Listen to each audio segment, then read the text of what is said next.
பிறவியில் எல்லோருக்கும் மீண்டும் நமஸ்காரம்.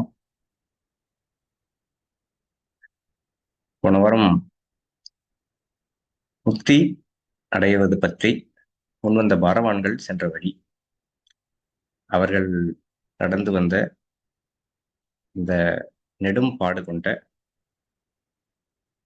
அந்த காலத்தில் இருந்த முறை எப்படி, அதே போல இன்று எப்படி, இதனுடைய நுணுக்கங்கள் நம் தெய்வம் அவர்கள் திருவாய் வளர்ந்து அருளி செய்துள்ள கிரந்தங்களினுடைய அடிப்படையில நாம பார்த்துட்டு போறோம் அல்லவா? நம்ம தொடர்ந்து பார்ப்போம். அதை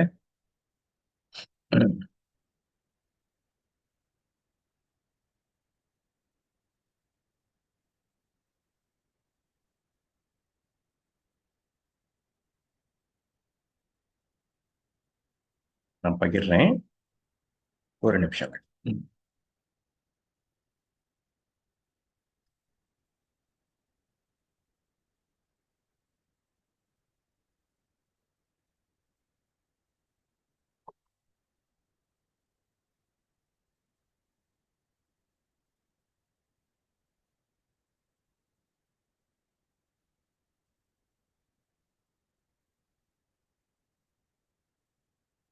அப்படின்னு தெரியுதுன்னு நினைக்கிறேன் அல்லவா?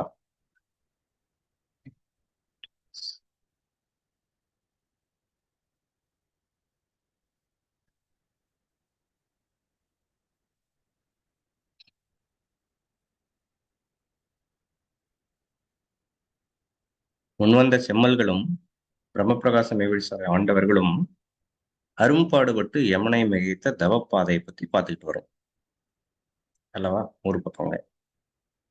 அதை தொடர்ந்து மீளா எரி நரகம் தவிர்த்து நித்திய மகிழ்ச்சி முக்தி வாழ்வு அடையும் மெய்வழிப்பாதை இன்னைக்கு எப்படி என்று பார்த்துக்கிட்டு வரோம். இது எத்தனையோ கிரந்தங்கள், எத்தனையோ பாரவான்கள் எல்லாரும் அறுதிட்டு அவரவர்களும் தங்கள் தங்கள் கிரந்தங்கள்ல, உதாரணத்துக்கு நம் பகவானாகி கண்ணபிரான் அவர்களுடைய கீதைங்கிற கிரந்தத்துல இதை பத்தி சொல்லலைங்களா? சொல்லியிருக்காங்க. யோக வாசிஷ்டம், ஞான வாசிஷ்டம் என்றெல்லாம் நூல்கள் இருக்கு. அதுல எல்லாம் இதை பத்தி பேசலையா? பேசியிருக்காங்க. திரு அருட்பா, தேவாரம், திருவாசகம், திவ்ய பிரபந்தம் போன்ற மெய்ஞான பாரவான்கள் இயற்றிய நூல்கள், அவங்க வேத கிரந்தங்கள், வேதாந்தங்கள் எல்லாம் இருக்குல்லவா? அதுல எல்லாம் இதை பத்தி பேசலையா? இதை பத்தி தான் பேசியிருக்காங்க. நமக்கு திருக்குறள் இன்னைக்கு நாத்திகர்களும் அதை மறுக்க முடியாதபடி அக்செப்ட் பண்ணியே ஆகணும், ஒத்துக்கிட்டே ஆகணும், வேற வழி இல்லைங்கிற மாதிரி ஒத்துக்கிறாங்களே. அதுல இதை பத்தி நான் சொல்லலையா? எல்லாத்துலயும் சொல்லியிருக்காங்க. உதாரணத்துக்கு ஒரு திருக்குறள் பார்த்தோம் நாம. கூற்றம் குதித்தலும் கைகூடும் நோற்றலின் ஆற்றல் தலைப்பட்டவர்க்குள். கூற்றம் என்றால் கூற்றுவன், யமன். கூற்றம் குதித்தலும் கைகூடும், யமனை வெல்லுதலும் சாத்தியமாகும். யாருக்கு? நோற்றலின் ஆற்றல். நோற்றல் என்றால் நோன்பு நோற்றான்னு சொல்றாங்க, தவம் செய்தல். நோற்றலின் ஆற்றல் தலைப்பட்டவர்க்குள், அந்த தவ ஆற்றலை அதுல தலைப்பட்டவர்க்கு கூற்றம் குதித்தல் கைகூடும், யமனை ஜெயிக்கிறது சாத்தியமாகும் சொல்லிதானே வச்சிருக்காங்க. யமனை பத்தி திருவள்ளுவர் சொல்லலையா? நாம் ஆர்க்கும் குடியல்லோம், நம்மனை அஞ்சோம், நரகில் இடர்படுவோம் சைவ சித்தாந்தத்திலே சொல்லலைங்களா? திருமூலர் திருமந்திரத்திலே சொல்லலையா? எல்லாத்துலயும் சொல்லி வச்சிருக்காங்க. அப்போ வாரவான்களாகிய செம்மல்கள், முன்வந்த பெரியோர்கள், ஞானிகள், ரிஷிகள், தேவர்கள், அடியார்கள், கடவுளர், அவதார புருஷர்கள் அப்படின்னு அவங்க அவங்களுடைய தவத்துக்கு தக்க எத்தனையோ நிலைகள்ல ஏறின பெரியோர்களாகிய மகான்கள், தேவ மகான்கள் வந்தார்கள் அல்லவா இந்த பூமிக்கு. அவங்க எல்லாரும் தங்கள் தங்களுடைய கிரந்தங்கள்ல அருளி செஞ்சிருக்காங்க. அந்தந்த பாஷைக்கு தகுந்தவாறு, அந்தந்த மக்களுடைய பக்குவத்துக்கு தகுந்த மாதிரி அவங்க மெய்வழியில எல்லாரையும் நடத்தி செல்ல செய்திருக்கிறார்கள் என்று தெய்வம் அவர்களும் குறிப்பிட்டாங்க. ஆகவே 1900 தான் மெய்வழி என்பது வந்தது என்று அல்ல. ஆதித்திலிருந்து சைவம் முதலாக நாட்டும் பல சமயங்கள் எல்லாம் தனித்தனி காட்டும் தெய்வம் மீது வந்து பாரீர் திரு சிற்றம்பலத்தே திருநட ஜோதி என்று நம் குலத்து பெரிய தந்தையர் ஸ்ரீ வடலூர் வள்ளற்பெருமான் அவர்கள் பாடல்ல பாடியிருக்காங்க. சைவம் முதலாக நாட்டும் ஆகவே ஆதித்துல சிவமதம் சைவ மதம் என்று வந்ததிலிருந்து தொடங்கி என்று குறிப்பிடுறாங்களே. அப்போ அப்ப இருந்து வந்தது அத்தனையுமே மனிதர்களை மெய்வழி பாதையில செல்ல செய்யறதுக்காக பாரவான்கள் கொண்டு வந்த அந்த வழிபாதைகள் தான். ஆனால் அது பேர் வேற வேறயா இருக்கு. அதுல எல்லாத்துலயும் அவர்கள் நடந்து வந்த அந்த தவப்பாதை அது என்னங்கிறத பார்த்துட்டு வரோம் அல்லவா? எதுக்காக? யமனை மிகைக்கிறதுக்கு. ஏன் யமனை மிகைக்கணும்? ஏன்னா சர்வ உலகமும் இறைவன் கை அடக்கம் சொல்லலைங்க. சர்வ உலகமும் யமன் கை அடக்கம் சொல்றாங்க. சர்வத்தையும் படைத்தது இறைவன் தான். ஆனால் அதற்கு அதிபதியாக அந்த அழிவுக்கு அதிபதியா நின்று சர்வத்தையும் ஆட்டி வைக்கிறது யமன். எப்பேற்பட்ட ஒரு சக்தி. அது யமன்கிறது எவ்வளவு வல்லமுடைய சக்திங்கிறது நம்ம போக போக தெரிஞ்சுக்குவோம். சரிங்களா? இப்போ நம்ம தொடர்ந்து ஆம், ஒரு ஒரு ஸ்டெப் பை ஸ்டெப்பா பார்த்துட்டு வரோம் ப்ராசஸ் ஃப்ளோ. நாம் ஏன் பிறந்தோம், நம் கதி முடிவில் என்னவாகும் என்று ஆய்ந்து தேடுற தேட்டம் அது முதல்ல அல்லவா? அதுக்குள்ளேயே நம்ம இன்னும் பல விஷயங்களையும் பார்த்துக்கிட்டோம். மனிதன் நித்தியன், மனிதனுடைய ஆத்மாவுக்கு அழிவு கிடையாது, இறைவன் மனிதனை சாக படைக்கவில்லை, மரணம்ங்கிறது அழியாத இன்பம் அல்லது துன்ப வாழ்விற்கான நுழைவாயில் தான். மனிதனுடைய கடமை என்னன்னா, பிறவி பெருங்கடல் நீந்துவர் நீந்தார் இறைவன் அடி சேராதார் முதல் 10 குறளிலேயே வந்து திருவள்ளுவர் பெருமான் சொல்றாங்களே. அந்த மாதிரி பிறவி பெருங்கடலை நீந்தி இறைவன் அடி சேரணும். பிறவி பெருங்கடல் நீந்துவர். நீந்தாதவங்க என்ன ஆவாங்க? இறைவன் அடி சேராதார். நம்ம இன்னைக்கு இப்போ எப்படி பேப்பர்லாம் எழுதுறோம்னா, ஒருத்தர் செத்து போயிட்டாங்கன்னாவே இறைவன் அடி சேர்ந்துட்டார் அப்படின்னு எழுதுறாங்க. அது ஏதோ சம்பிரதாய வார்த்தை மாதிரி ஆயிடுச்சு. ஆனா அவங்க என்ன சொல்றாங்க? 2 இருக்கு. பிறவி பெருங்கடல் நீந்துவர். ஒண்ணு ஒரு கேட்டகரி வந்துருச்சு. இன்னொன்னு நீந்தார். இறைவன் அடி சேராதார். நீந்தாதவங்க இறைவன் அடி சேராதார்னு முடிச்சிட்டாங்களே. பிறவி பெருங்கடலை நீந்தி இறைவன் அடி சேரணுமே. அப்பேற்பட்ட ஒரு கடமை இருக்குல்லவா? அதாவது பிறவி பெருங்கடல் நீந்தி இறைவனடி சேர்றதுல தான் முக்தி அடைதல். அப்படின்னா என்னங்க? யமனிடம் சிக்கி தீட்டு ஜலம் வெளியாகி என்றும் மீளா நரக வேதனைக்கு போகாமல் பரமபத நித்திய மகிழ்ச்சி வாழ்வுவரத்துக்கு போகணும். அதுக்கு பேர் தான் முக்தி அடைதல்.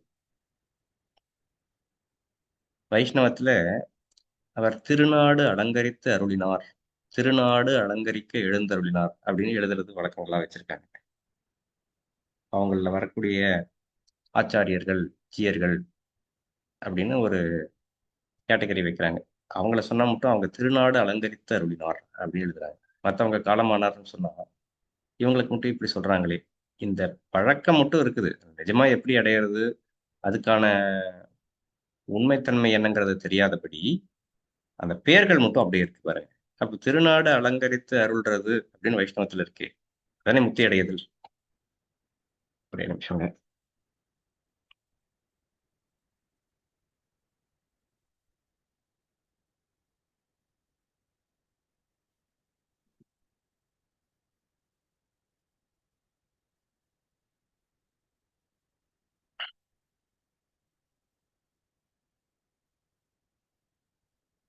அப்போ முக்தி அடையணும் என்று குறிப்பிட்டிருக்காங்க.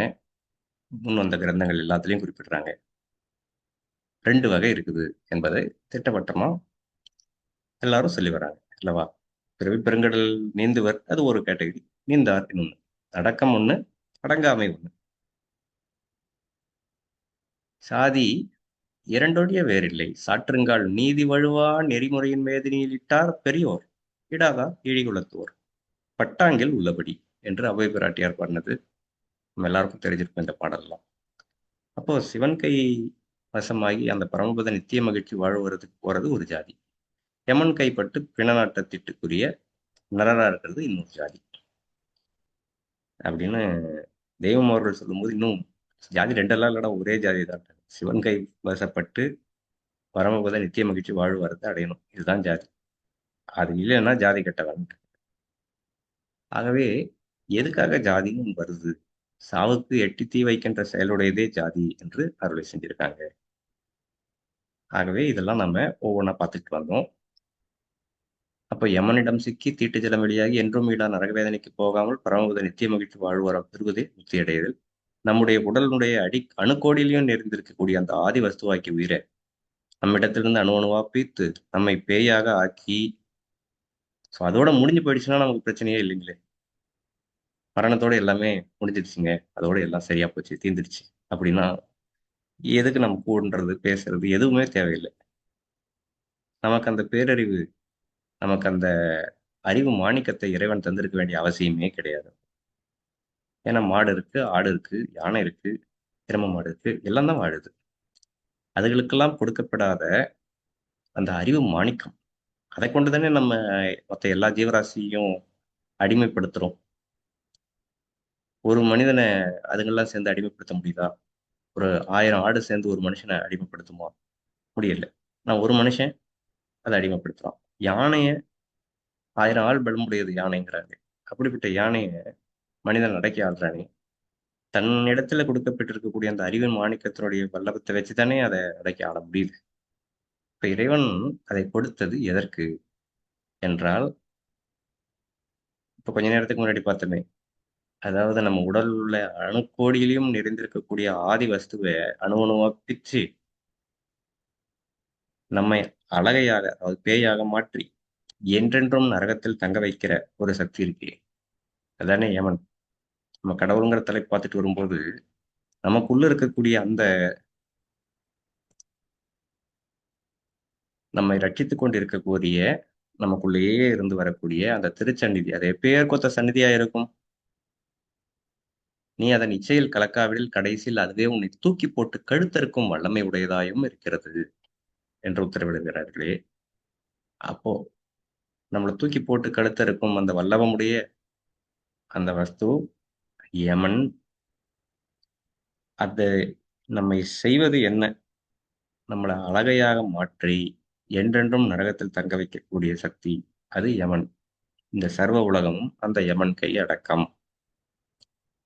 அப்பேற்பட்ட அந்த யமனுடைய வல்லபத்துல அதை மிகைக்கிறதுக்குன்னா எப்பேற்பட்ட ஒரு எப்பேர் கொத்த ஒரு பாடு வேண்டும்.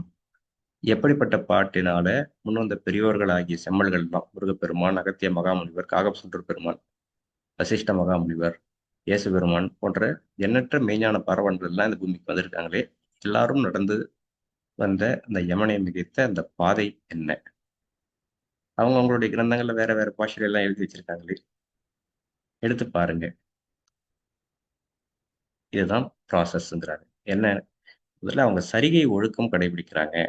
பஞ்சமா பாதகங்களை தவிர்க்கிறது, பிறன்மனை நோக்காத ஒரு சுத்தத்துல இருக்கிறது, தன் தன் மதத்துல உள்ளபடி ஆலய வழிபாடுகள் முதலான அதெல்லாம் செய்து வருவது, மந்திரங்கள்லாம் சொல்றாங்க, ஜெபங்கள் பண்றாங்க, இறைவன் திருநாமத்தை உரு போடுறாங்க, வேதங்கள் படிக்கிறாங்க, வேதாந்த விளக்கங்கள் பேசுறாங்க, பூஜைகள், விரதங்கள், ஆலய வழிபாடுகள், தொழுகைகள், அனுஷ்டானங்கள், தீட்சை உபதேசம் என்றெல்லாம் அது நிஜமான தீட்சை மெய்ஞான பார்வன் கையில் இருக்கு. ஆனால் தீட்சை உபதேசம் அவங்க அவங்களுக்கு தெரிஞ்ச மாதிரி என்னென்ன தெரியுதோ அதெல்லாம் பேசி புழங்கிட்டு இருக்காங்க.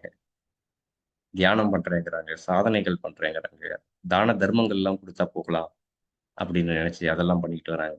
யாத்திரை போறாங்க, ஹஜ் யாத்திரை போறாங்க, காசி யாத்திரை போறாங்க, ராமேஸ்வரம் யாத்திரை போறாங்க, தல யாத்திரைகள்லாம் போறாங்களே, தீர்த்த யாத்திரை, தல யாத்திரை, நல்ல ஒழுக்கத்தோட நடந்து வர்றது, இதெல்லாம் பண்ணிட்டா நம்ம யமனை மிகைத்து முத்தி அடைஞ்சிடலாமான்னா இதெல்லாம் முதல் படிகள் தான். அங்க சுத்தி ஆலய வழிபாடு, அதான் சரிகையினுடைய முதல் ஸ்டெப்ட்டாங்க. சரிகை, கிரிகை, யோகம், ஞானம். இப்போ நான் யோகா கிளாஸ் போயிட்டு வரேன்னு ஒரு சிலர் சொல்றாங்க. யோகம் என்றால் அதுக்கு முன்னாடி கிரிகை இருக்குது, அதுக்கு முன்னாடி சரிகை இருக்குது, எடுத்த உடனே எப்படிப்பா நீ பிறந்த உடனே 50வது வயசுக்கு வந்துருவியா அப்படின்னு கேட்கறாங்க இவங்க. அப்போ சரியை முடிஞ்சு அதுக்கப்புறம் தானே கிரியை, அதுக்கப்புறம் தானே யோகம், அப்புறம் ஞானம், இப்படி படிப்படியா போகும்போது அப்போ சரிகையினுடைய தொடக்கம் எது, அதனுடைய முடிவு எது கேட்கறாங்க. அங்க சுத்தி ஆலய வழிபாடுல தொடங்குது சரிகை. இது தெய்வ திருவாக்கியம். அங்க சுத்தி ஆலய வழிபாடுல தொடங்கி எங்க நிறைவடையுதுன்னா ஒரு மெய்ஞான சர்க்குரு பெருமானை போய் சந்திக்கும் போது சரிகை முடிஞ்சுது. அந்த சர்க்குரு பெருமானை சந்திக்கிறதுக்கு தான் இவ்வளவு ஏற்பாடுகளும். இதை போன வாரம் நம்ம பார்த்துக்கிட்டு இருந்தோம். அல்லவா? ஒரு தீங்கற்ற ஒழுக்கம் ஆர்வ சித்தமும் உடைய உலகில் எல்லோரும் இதற்கு அருகதை என்றே என தெய்வம் அவர்கள் இதுக்கான அருகதையை வந்து வரையறுக்கிறாங்க. இந்த மெய்க்கு யார் அருகதை உடையவர்கள் அப்படின்னா, தீங்கற்ற ஒழுக்கமும் ஆர்வ சித்தமும் உடைய உலகியர். வேற எந்த ஒரு கேட்டகரியுமே சொல்ல. இப்போ மிலிட்டரியில போய் ஆள் எடுக்கிறாங்க. போய் நின்னா அதுக்கு தகுதிகள் வேணும் இல்லைங்களா? இத்தனை வயசுக்குள்ள இருக்கணும், இவ்வளவு உயரம் இருக்கணும். இதுக்கெல்லாம் கூட ஒரு அடிப்படை தகுதிகள் வைக்கிறாங்களே. அதுபோல இந்த மெய்யில் தலைப்படுவதற்கு தகுதி என்னன்னு சொல்றாங்கன்னா, தீங்கற்ற ஒழுக்கம், ஆர்வ சித்தம். இப்ப அந்த தீங்கற்ற ஒழுக்கம்னாவே சரிகை நெறி அல்லவா? முதல்ல அடிப்படையே இல்லாம ஒரு ஒரு அமுது குடுக்குறாங்க, சர்க்கரை பொங்கல் குடுக்குறாங்க. போய் கைய கழுவிட்டு வாப்பான்றாங்க. சுத்தமா எப்படி நம்ம வாங்குறது? அப்போ நம்மளுடைய உள்ளத்த முதல்ல தூய்மையா வச்சுக்கிட்டா தானே அங்க இறைவன் வந்து வாசம் செய்ய முடியும். ஆகவே முதல் படி வந்து சரிகை. அங்க சுத்தி ஆலய வழிபாடு. அங்க சுத்தின்னா என்ன என்று தெய்வம் அவர்கள் வினவிட்டு, பிறன் மனை நோக்கா சுத்தம் என்று அருள் செஞ்சிருக்காங்க. அப்போ எல்லாத்துக்கும் வரைமுறை இருக்கு இல்லைங்களா? தாய் வேற, மனைவி வேற. ஒரு வரையறை எல்லாத்துக்குமே வைக்கிறாங்க. மனிதர்களுக்கு மட்டும் விதி வைத்திருக்கிறான், பாவ புண்ணியம் வைத்திருக்கிறான். நன்மை தீமைன்ற அந்த பாகுபாடுதல் இருக்கு நமக்கு. மிருகங்களுக்கு அது கிடையாது. அதுங்களுக்கு பாவமும் இல்ல, புண்ணியமும் இல்ல. நன்மையும் இல்ல, தீமையும் இல்ல. நன்மை தீமைக்கான உணர்வுகள் கிடையாது. அதனாலதான் ஒரு மாடு ஒருத்தரை முட்டி கொன்னுடுச்சுன்னா, அதை தூக்கு தண்டனை கொடுக்குறாங்களா? இல்ல. இதே ஒரு மனுஷன் கொன்னா அவனுக்கு தீர்ப்பளிக்கிறாங்க. மனிதனிடத்துல இருக்கக்கூடிய அந்த அறிவு மாணிக்கமே, அந்த இறைப்பொருளாகிய அறிவு மாணிக்கம் அவனுக்குள்ள இருந்து அந்த தீர்ப்பு சொல்ல வைக்குது கடைசியா. இவன் தப்பு பண்ணியிருக்கான் அப்படின்னு அவனை கொண்டு போய் தூக்குல ஏத்துறாங்களே. ஆகவே அங்க சுத்தி ஆலய வழிபாடு சரிகையினுடைய தொடக்கம். எங்க முடியுது? மூர்த்தித்தலம் தீர்த்தம் முறையால் தொடங்கினருக்கு ஒரு வார்த்தை சொல்ல சர்க்குருவும் வாய்க்கும் பராபரமே என்று தாய்மானவர் பெருமாள் சொல்ற மாதிரி, இதெல்லாம் செஞ்சு வர்றது எதுக்குன்னா ஒரு சர்க்குரு கிடைக்கிறது. அது வரைக்கும் நீ இதெல்லாம் மூர்த்தி தலம் தீர்த்தம் முறையா நீ செஞ்சுட்டு வா. மனம் அது செம்மையானால் மந்திரம் ஜபிக்க வேண்டாம்ன்றாங்களே பாடல்ல. அப்ப மனம் செம்மையாகிற வரைக்கும் இதெல்லாம் பண்ணணுமே அப்படின்னு அதை முதல்ல எடுத்து வைக்கிறாங்க. அப்ப அங்க சுத்தி ஆலய வழிபாட்டுல முதல்ல எடுத்து வைக்கிறாங்க. அப்புறம் அதையே நீ கடைசி வரைக்கும் பிடிச்சிக்கிட்டு இருந்தா எப்படினாலும் அதையும் திருப்பியும் கேட்கிறாங்க. கோயிலாவது எதடா, குளங்களாவது எதடா, கோயிலும் குளங்களும் சென்று கும்பிடும் குலாமுரே, கோயிலும் மனத்துலே குளங்களும் மனத்துலே ஆவதும் அழிவதும் இல்லை இல்லை இல்லையே என்றெல்லாம் பாடல சொல்லி வராங்க. சிவபாக்கியர் பெருமானுடைய பாடல்ல இருக்கு. இந்த மாதிரி முதல்ல அங்க சக்தி ஆலய வழிபாடு. ஆனா இது முதல் படிகள் தான். இதைத் தொடர்ந்து இவை அனைத்தும் முதல் படிகளே. அரூபமாக உள்ள இறைவனை சந்திக்காத நிலையில இறைவனை நினைக்கவோ வணங்கவோ எப்படி இயலுங்க? ஒரு எஜமான சந்திக்காம எப்படி சந்திக்காத எஜமான் கூலி தருவானா? இப்ப முதல்ல சந்திக்கணுமே. அப்போ இறைவனை வணங்குவதாக நினைச்சு செய்யக்கூடிய செயல்கள் எல்லாமே நம்மளுடைய தன்னறிவு கொண்டு தான் தோட்டித்தனமா செஞ்சுக்கிட்டு போறது தானே தவிர, முறையா சந்திச்சு வந்தன வணக்கம் செஞ்சிருக்கோமா? சந்தியாத வந்தனமா, சந்தியா வந்தனமா தான் போயிட்டு பண்றோமே தவிர, சந்தித்து சந்தேகம் வர சந்தித்து திட்டவட்டமா சந்திச்சு வணங்குறோமா? இல்லை அல்லவா? ஆகவே முதல்ல அந்த குரு மகான்மியர்கள் இருந்து முன்வந்த பார்வான்கள் எல்லாரும் கடந்த அந்த மெய்ப்பாதை என்னன்னு பார்த்தீங்கன்னா, முதல்ல நாம் ஏன் பிறந்தோம்? நம்ம கதி முடிவுல என்னவாகும்? ஆஞ்சு தேடுறதுங்க. அது தேடாத வரைக்கும் நரன்ட்டாங்க. நாம் ஏன் பிறந்தோம்? நம் கதி முடிவில் என்னவாகும் என்று ஆய்ந்து தேடுகிற தேட்டம் உடையவனே மனு. அப்படி இல்லாத வரைக்கும் நரன் தான்றாங்க. அதுக்கு அடுத்த ப்ராசஸ் வருது. சரிகை ஒழுக்கம் நாம கடைபிடிக்கணும். அதை பார்த்துட்டோம் இப்போ. அதுக்கப்புறம் இறைவனின் அரூப சக்தியும் மனிதனின் உடலும் பெற்ற ஒரு மெய்க்குரு அடைதல். அதை பத்தி இன்னும் கொஞ்சம் விரிவா பார்த்தோம்னா, மெய்க்குரு பிரான்னா யாருங்க? நூற்றாண்டுகளுக்கு ஒரு முறை இந்த உலகிற்கு ஒரே ஞான சூரியனாக இறைவனால் அனுப்ப பெற்று வரும் மெய்க்குரு பிரான். அவன்தான் மனு புழக்கத்துக்குன்னே இறைவன் கொடுக்கக்கூடிய பரிசு குரு தான். குரு என்றால் ஈசனுடைய அரூப சக்தி, நம்மை போன்ற தேகம் ரெண்டும் சேர்ந்து வரவங்களுக்கு பேர் குரு என்று தெய்வம் அவர்கள் பல நூறு திருவாக்கியங்களை நமக்கு அருள் செஞ்சிருக்காங்க. பல பலவாறு அருள் செஞ்சிருக்காங்க. அப்ப இறைவனால் அனுப்பப்பெற்று வரும் மெய்குரு பிரான் எப்படி நம்ம அடையாளம் கண்டுபிடிக்க முடியும்? அவங்க மூக்குக்கு வெளியே மூச்சு ஓடாத சுவாசபதி வீட்டை தன்வசம் ஆக்கியவர்களாய் இருப்பாங்க அவங்க. கடும் தவத்தினுடைய விளைவால் வேல், சங்கு சக்கரம் உள்ளிட்ட இறைவனின் தேவசன்னத முத்திரைகள் அடையாளங்களை தங்களுடைய திருக்கரத்துல ரேகைகளாக பெற்றிருப்பாங்க. சென்ற வாரம் நம்ம முன் வந்த ஒரு புராணத்துல இருக்கக்கூடிய ஒரு உதாரணம் பார்த்தோம். ஸ்ரீ ராமபிரான் அவர்கள் படுத்திருக்கும் போது அவங்களுடைய திருக்கரத்துல சங்கு சக்கர ரேகை இருக்கிறத பார்த்து இவங்க மகாவிஷ்ணுடைய அம்சம் என்று முடிவு பண்றாங்க ராமாயணத்துல. இதை பத்தி எல்லாம் நம்ம பார்த்தோம் அல்லவா? இது தொன்று தொட்டு இருந்து வர்றதுதான். சரிங்களா? அப்படிப்பட்ட மெய்குரு பிரானுக்கு இப்படி எல்லாம் இருக்கும். அதாவது இறைவனுடைய தேவசனத முத்திரை அடையாளங்களை தங்களுடைய திருக்கரத்துல ரேகைகளாகவே அவங்க பெற்று வந்திருப்பாங்க. இத்தேவசனத முத்திரையானது உலகத்தில், இந்த பூ உலகத்தில் வேறு யாருக்கும் இருக்கவே இருக்காது. அந்த ஒரே ஒரு தலைக்குத்தான் அபரூபமாக இருக்கும். இதெல்லாம் அவங்களுடைய அடிப்படையா நம்ம வெளிமுகத்திலே தெரிஞ்சுக்க கூடிய அடையாளம். அவங்க சுவாசபதி வீட்டை தம்பசமாக்கியவர்களா இருப்பாங்க. அவர்கள் மேற்கொண்டு அவர்கள் சன்னதங்கள் பெற்றவர்களாக இருப்பாங்க. அப்படிப்பட்ட ஒரு மெய்குரு பிரானை போய் அடையிறது தான் 3வது ப்ராசஸ். அப்படி அடைஞ்சதுக்கு அப்புறம் அந்த மெய்குரு பிரான் அவங்க கிட்ட உடல் பொருளாக எல்லாம் தத்தம் செஞ்சு 12 வருஷம் கூடவே காத்திருக்கிறது. முதல் ஆவலுடன் 12 வருடம் காத்து அப்போது பக்குவத்தை அறச்சோதித்து என்று சிவானந்த போதத்துல குறிப்பிடுறாங்களே, அது போல அவங்க கிட்ட உடல் பொருளாவே தத்தம் பண்றது, இதை பத்தியும் பெரியவர்கள் எல்லாம் எப்படி எல்லாம் அவங்க எல்லாம் தத்தம் பண்ணிட்டு போயிருக்காங்க என்றெல்லாம் பாடி வச்சிருக்காங்க. அவங்க நடக்கிற தவப்பாதையில இது வருது. இதுக்கு வேற ஏதோ சான்றுகள் வேண்டியது இல்லைங்க. நம் தேவபிரான் அவர்களுடைய சரிதத்தை எடுத்து பார்த்தோம்னாவே அதை துல்லியமா எடுத்துக்காட்டும்.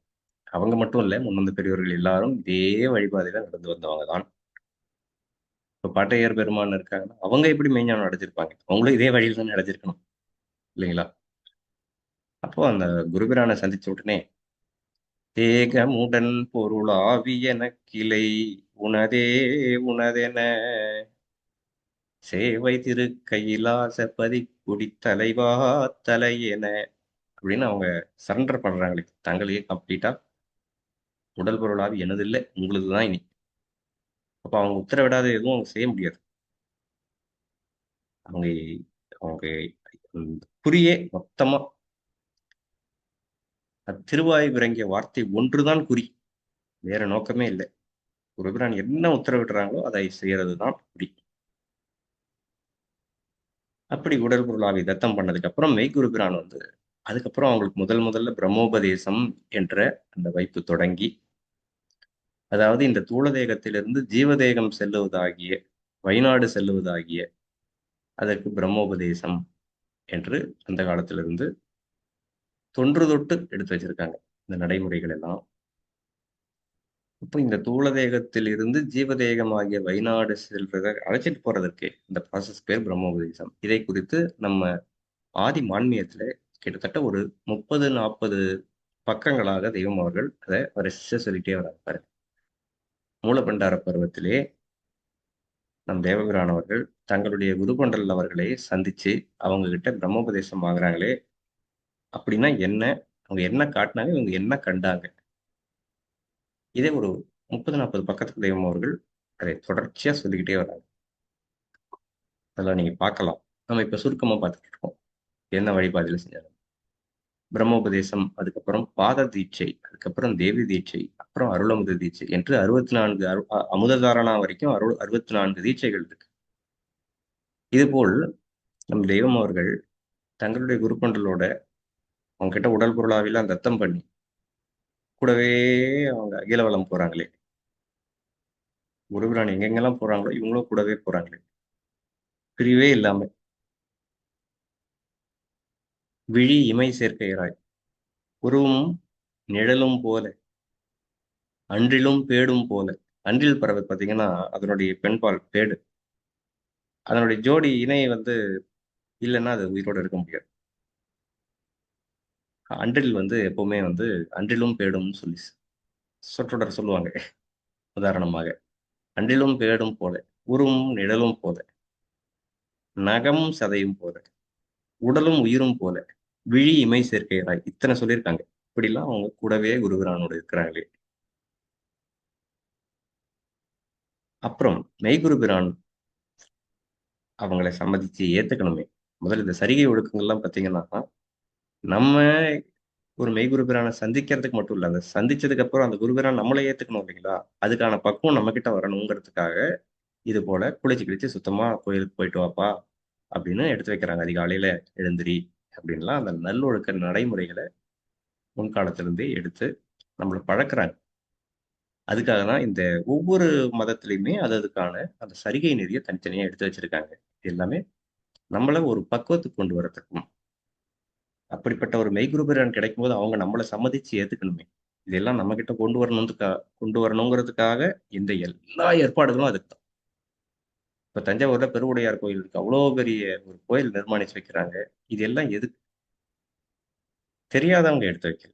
தெரிந்த ஞானிகள் தான் இந்த மாரியான ஆகம நெறிமுறைகள் எல்லாம் வகுத்து, மந்திரங்கள், உச்சாடனங்கள் எல்லாம் எடுத்து வச்சு இது எல்லாத்தையும் பண்றாங்க. எதுக்கு? எல்லாம் நம்ம எப்படியாவது அந்த யமன்பதி கடக்கிறதுக்கான ப்ராசஸ்ல நம்மள புகுத்துறாங்க முதல்ல. சரிங்களா? மத்தபடி இந்த அறிவு மாணிக்கம்லாம் இல்லன்னா, நம்ம ஆடு, மாடு மாரி வாழ்ந்துட்டு போலாம். அதுக்கு வரல நாம. ஆடு, மாடுக்கு எமன் ஆபத்தும் கிடையாது. அதாவது ஒரு மாட்ட போய் அது அதனுடைய ஆத்மாவ பேயா மாத்தி, யுகங்கோடி கால நரக வேதனையில தங்க வைக்க முடியுமா? இல்ல. அதுகிட்ட நன்மையும் இல்ல, தீமையும் இல்ல. பரமபதமும் இல்ல. தீர்ப்பும் இல்ல, தண்டனையும் இல்ல. சரிங்களா? ஆனா நமக்கு அறிவுன்னு இருக்குல்லவா? ஒரு சின்ன வயசுல தப்பு பண்ணா தண்டிக்கிறது இல்ல.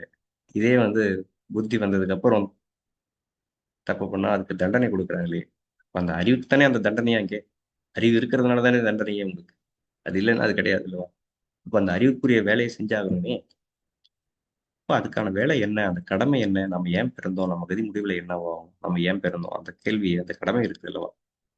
ஆகவே, அதுல அடுத்த ப்ராசஸ் பாருங்க.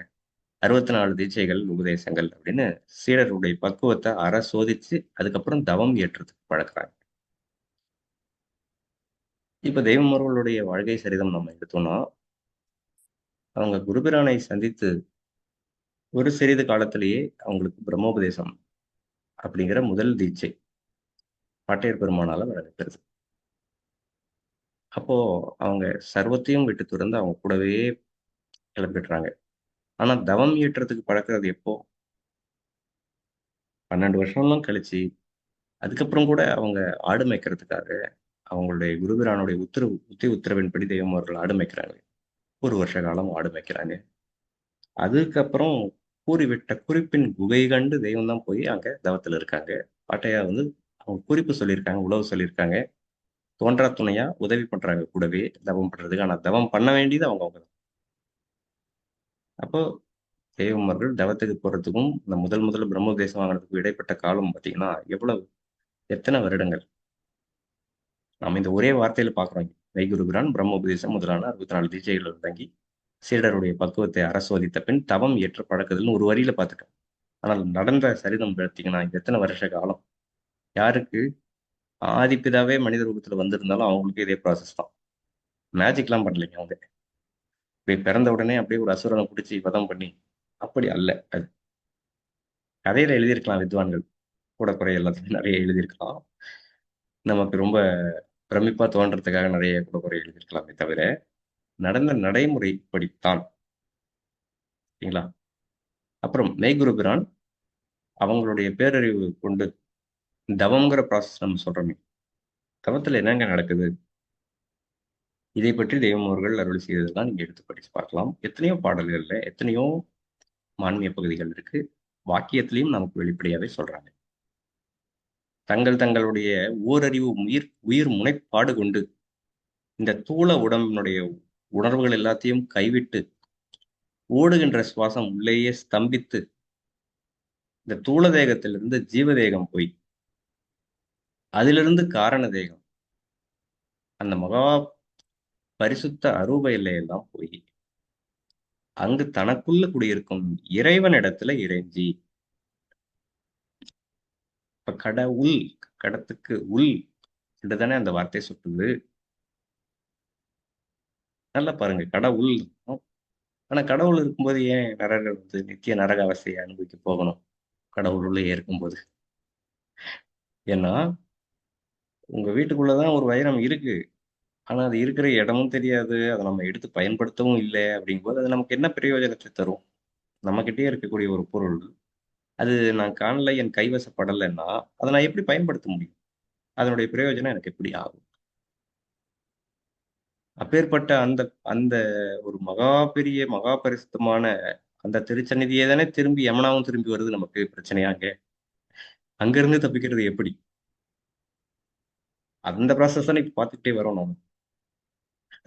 ஆகவே இந்த வழிபாதைக்குள்ள, அதாவது மெய்குரு பிரானை சந்திச்சு, அவங்க உடல் பொருளாவில அவங்களுக்கு தத்தம் பண்ணி, அதுக்கப்புறம் அவங்க தீட்சை உபதேசங்கள் எல்லாம் கொடுத்து, அதுக்கப்புறம் அவங்க தவம் இயற்ற பழக்கி, அந்த தவம்ங்கிறது என்னன்னு பார்க்குறோம் இப்போ. ஓடுகின்ற சுவாசம் உள்ளேயே ஸ்தம்பிச்சிருக்கணும். எப்படி ஒரு கர்ப்பத்துல ஒரு குழந்தையானது, அது மூச்சு விடுங்களா? ஒரு குழந்தை பிறந்ததுக்கு அப்புறம் அதனுடைய வாய் நாறாது, அதனுடைய மூத்திரம் நாறாது. அவ்வளவு பரிசுத்தமா வந்து பிறக்குது. ஒரு கிருமி கூட கிடையாது. வாயில இருந்து உள்ள குடல் பகுதி வரைக்கும் பார்த்தீங்கன்னா. ஆனா வளர்ந்ததுக்கு அப்புறம் பார்த்தீங்கன்னா, சகல விதமான அசுத்தங்களையும் உள்ள இழுத்து வாரி சேர்த்துக்கிறோம் அங்க. அப்ப அந்த குழந்தைக்கு எப்படி அவ்வளவு பரிசுத்தமா இருக்கு? அதுக்கு மூக்குக்கு வெளியே மூச்சு ஓடுச்சா? அப்ப நம்ம எல்லாருமே ஒவ்வொருத்தருமே 9 மாச காலம் வந்து தாயினுடைய கர்ப்பறையில இருக்கும்போது மூச்சு விட்டோங்களா? இன்னைக்கு நம்மளால மூச்சு விடாம இருக்க முடியல. அன்னைக்கு நம்ம உயிரோட இருந்தோமா இல்லையா? அசைவு இருந்ததெல்லாம் இல்லைங்களா? கை காலெல்லாம் அசைஞ்சதா இல்லையா? மூச்சு விட்டோமா? இந்த நுரையீரல் உருவாகவே ஆகுது இல்ல. உடம்புல இருக்கக்கூடிய ஆர்கான்ஸ்ல கடைசியா உருவாகுற அந்த கருவி வந்து நுரையீரல் தான். அது ஒரு தடவை கூட அம்மாவுடைய கர்ப்பத்துல இருக்கும்போது இயங்குறது கிடையாது. தண்ணி குடத்துக்குள்ள இருக்கும். எங்க போய் மூச்சு விட்டோம் நம்ம, இல்லைங்களா?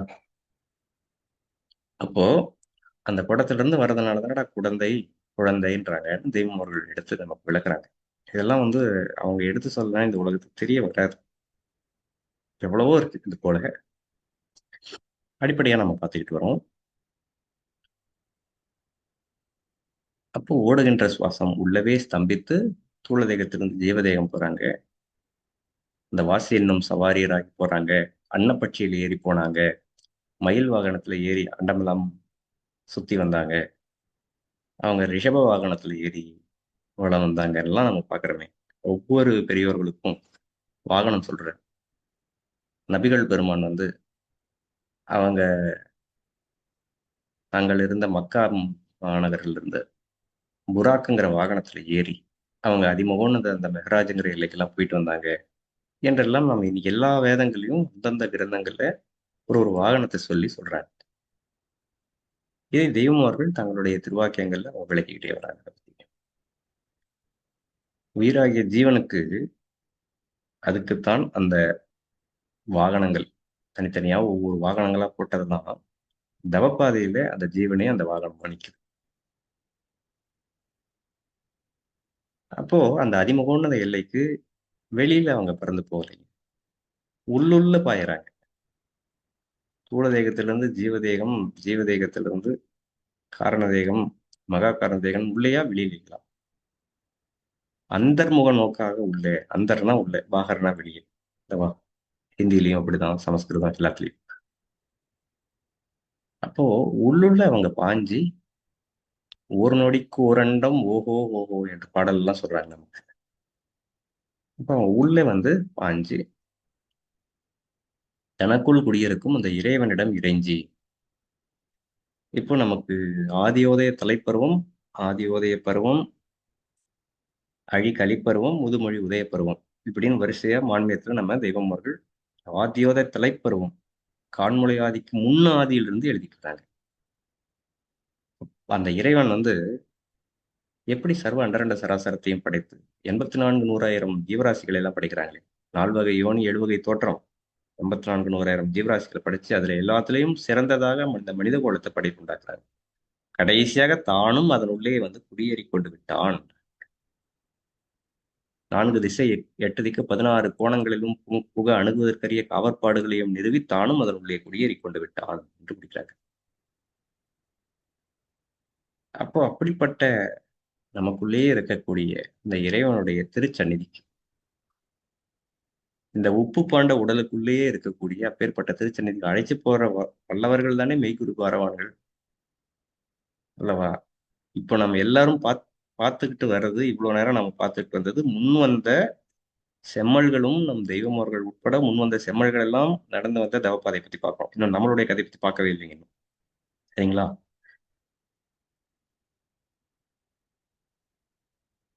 அப்போ அவங்க தூள தேகத்திலிருந்து சுவாசமெல்லாம் ஒடுங்கி ஓரறிவு உயிர்முனைப்பாடு கொண்டு தூள உடலினுடைய உணர்வுகள் எல்லாம் கைவிட்டு இருந்து ஜீவதேகம், அங்கிருந்து காரண தேகம், இந்த மகா பரிசுத்த அரூப எல்லை அடைஞ்சி அங்க இறைவன் இடத்துல இறைவனை சந்தித்து அரூபத்தில் உள்ள அந்த ஈசனை சந்தித்து யம படரை மிகைக்கின்ற வரமாதி வரத்தை இறைஞ்சி பெற்றுவதாக. சரிங்களா? இவ்வாறு இந்த தூள தேகத்தை விட்டு ஜீவதேகத்துக்குள் பாய்ந்து 7 அண்டங்களும் கடந்து போகும் வல்லபத்துக்குத்தான் தவம் என்று பெயர். தெய்வம் அவர்கள் நமக்கு ஒரு திருவாக்கியத்தை அருளி செஞ்சாங்க திருமைஞான குரல். இத்தகைய மெய்த்தவம் செய்தவர்கள் தான் இது காலகாலமாக வெவ்வேறு மொழிகளில் தோன்றிய நடராஜ பிரான், ஸ்ரீ கிருஷ்ண பரமாத்மா, புத்தர் பிரான், முருகப்பெருமான், ஜொராஷ்டிர நாயகம். இப்போ புத்த பகவான் அவர்கள அவங்க அப்பா ஒரு பெரிய ராஜா சுத்தோதனர் என்று கபிலவஸ்துங்கிற நம்ம இந்தியாவுடைய வடமேற்கு பகுதியில நேபாள் இதெல்லாம் சொல்றோமே அந்த இடத்துல கபிலவஸ்துங்கிற ஒரு நகரம். அங்க அவங்க பெரிய ராஜா தான். பட் அது அத்தனையும் அவங்க துறந்துதானே போறாங்க. அந்த ராஜ்யத்தையே ஆண்டுட்டு இருக்காங்க. எத்தனையோ ராஜாக்கள் வந்திருக்காங்க பூமிக்கு. இந்த மண்ணை ஆண்டவர்கள் எத்தனையோ பேர் இருக்கிறாங்க. ஆனா அந்த விண்ணை ஆண்டவர்கள் யார்? அவங்கள தானே உலகம் கொண்டாடுது இன்னைக்கு. இந்த மண்ணை வந்து ஆட்சி பண்ணவங்களையா நம்ம கொண்டாடிட்டு இருக்கோம் அல்ல. இப்போ அவர்கள் எல்லாம் வந்து இதே போல துறவரமாக போய் மெய்குருபிரான் கூடவே இருந்து தவம் ஏற்ற பழக்கப்பெற்று அவங்க தவம் ஏற்றுறாங்களே. அப்படிப்பட்ட தவம் எது? இந்த தூள தேகத்திலிருந்து ஜீவதேகம் பாய்ந்து 7 அண்டங்களும் கடந்து போகும் வல்லபத்துக்குத்தான் தவம் என்று பெயர். இத்தகைய மெய்த்தவம் செய்தவர்கள் தான் காலமாக வெவ்வேறு மொழிகளில் தோன்ற நம்ம நடராஜ பிரான், கிருஷ்ண பரமாத்மா, புத்த பகவான், முருகப்பெருமான், சொராஷ்டிர நாயகம் அவர்கள். இன்னைக்கு ஈரான்ல சண்டை நடந்துகிட்டு இருக்குது. அது ஒரு காலத்துல அதுக்கு பெர்ஷியான்னு பேர். பாரசீகம் அப்படின்னு சொல்றோம் இல்லைங்களா? அங்க வந்து அவதரித்த ஞானிதான் ஜொராஷ்டிர நாயகம் அவர்கள். ஆதிநாராயணர், வைகுந்தர் என்றெல்லாம் நம்ம பேசுறோமே, ஆதிநாராயணர், இயேசு பெருமான், அபிகள் பெருமான், குருநானக் தேவ்ஜின்னு சொல்றோமே, அவர்கள் ஆகட்டும், இவங்க இவங்க உட்பட நமக்கு தெரிஞ்ச பேர்களை சொல்றோம். நீ எத்தனையோ மெய்யருள் குருபிரான்கள், பரவான்கள் எல்லாம் இந்த பூமியில வந்து தோன்றியிருக்கிறாங்க. இவங்க எல்லாருமே இது கூட தவம் செய்துதான் அந்த ஞானத்தை பெற்றார்கள். இறைவனடிய அவங்க போய் இப்போ நடமாடிக்கிட்டு இருக்கும்போதே இறைவனுடைய திருச்சன தியானத்துக்கு எப்படி போனாங்கிறது தான் அவங்களுடைய கிரந்தங்கள்ல வரிசையா இருக்குதுங்க. இக்குரு பரம்பரையில் கடைசியாக அவதரித்த பிரம்மோதய சாலை ஆண்டவர்களும் மேற்கூறிய அதே கடும் தவப்பாட்டால் தான் பல ஆண்டு காலம் தூள உணவு இன்றி உடல் கருக நின்று தங்களுடைய எலும்புகள் எல்லாம் ஒரு சிறு குழந்தையினுடைய எலும்புகளைப் போல இலகி வளையும்படி தவம் இயற்றிய பின்னரே யமனை மிகைக்கும் அதிவல்லபத்தை பெற்றார்கள். யாருக்குங்க? ஆதிபிதாவே மறுஜென்மமா இங்க பூமிக்கு வந்திருந்தாலும் அவங்களும் இப்பேற்பட்ட கடுநெடும் பாதைக்குள்ள இந்த ப்ராசஸ்க்குள்ள உட்பட்டு இது எல்லாத்தையும் செஞ்சதுக்கு அப்புறம் தான் யமனாகிய படர் விலகியதுங்கிறார். யாருக்கு? ஆதிபிதாவுக்கு. அப்ப யமனுடைய வல்லபம் தான் எவ்வளவு? நாமெல்லாம் ஏமாத்துறோம்.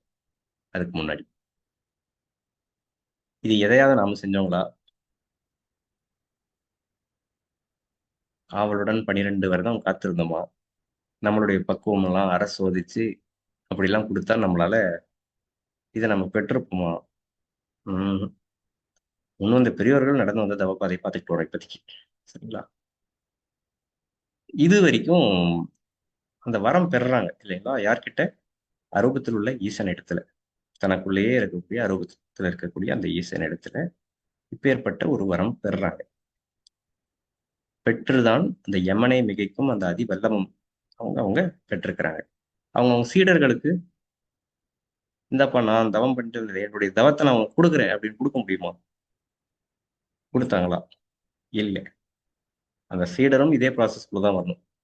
அவரும் வந்து ஆவலுடன் 12 வருடம் காத்து அவங்களும் பக்குவத்தை அரசொலிச்சு எப்படி தவம் ஏற்றுறதுன்னு சொல்லி தான் கொடுப்பாங்களே தவிர தவம் அவங்கவுங்க தான் செய்யணும். தவ பலன் ஒருத்தர் இன்னொருத்தர் கொடுக்கறதா இல்லை முன்காலத்துல இருந்து பாத்தீங்கன்னா. புகழும் நோவா, தானியேல் முதல் தீர்க்கதரிசிகள் எல்லாம் அவங்கள் தங்களுடைய பெண்டு பிள்ளைகளுக்கும் கூட வழிதான் சொல்லி தந்தாங்களே தவிர பாடுபட வேண்டியது அவரவர்கள் தான். இப்படித்தான் மெய்ஞான சட்டம். ஆகவே நீங்க இங்கிருந்து இது வரைக்கும் நம்ம பார்த்துட்டு வந்த மெய்குருபிரான் பேருதவியுடன் ஓரறிவு உயிர் முனைப்பாடு கொண்டு இந்த தூள உடம்பினுடைய உணர்வுகள் எல்லாம் கைவிட்டு அவங்க எப்படி அந்த தவம் செய்யறாங்க. தூள தேகத்திலிருந்து ஜீவதேகம், ஜீவதேகத்திலிருந்து காரண தேகம் என்றெல்லாம் அவங்க பாஞ்சு தவம் பண்றாங்களே, இது எல்லா பெரியவர்களும் பண்ண தவப்பாதை. ஆனால் இதோட நிக்கல தெய்வம் அவர்கள். இங்கதான் தெய்வம் அவர்கள் செய்த தவப்பாதை.